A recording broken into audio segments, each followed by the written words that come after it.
अस्सलाम वालेकुम वरहमतुल्लाहि वबरकातुहू।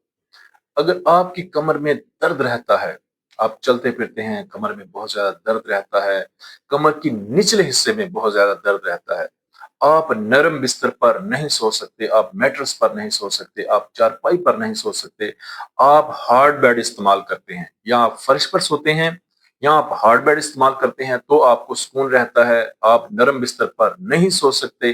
तो ऐसे पेशेंट जिनको कमर दर्द रहता है और वो हार्ड बेड इस्तेमाल करते हैं या फर्श पर सोते हैं, तो एक होम्योपैथिक मेडिसिन आपके साथ शेयर करता हूँ, वो है नेट्रोम्योर 200। नेट्रोम्योर 200 के 5-5 कतरे सुबह दोपहर शाम इस्तेमाल करने हैं। चंद दिन के इस्तेमाल से आपकी कमर दर्द जो है वो खत्म हो जाएगी। आपकी दर्द जो है वो बिल्कुल ठीक हो जाएगी। आप फर्श पर नहीं सोएंगे, आप हार्ड बेड पर नहीं सोएंगे, बल्कि आप चारपाई पर या मैट्रेस पर सोएंगे। आपकी कमर दर्द बिल्कुल खत्म हो जाएगी। खुश रहें, तंदुरुस्त रहें, अपनी दुआ में याद रखिएगा। Homeopathic doctor Mohammad Hakeek sir.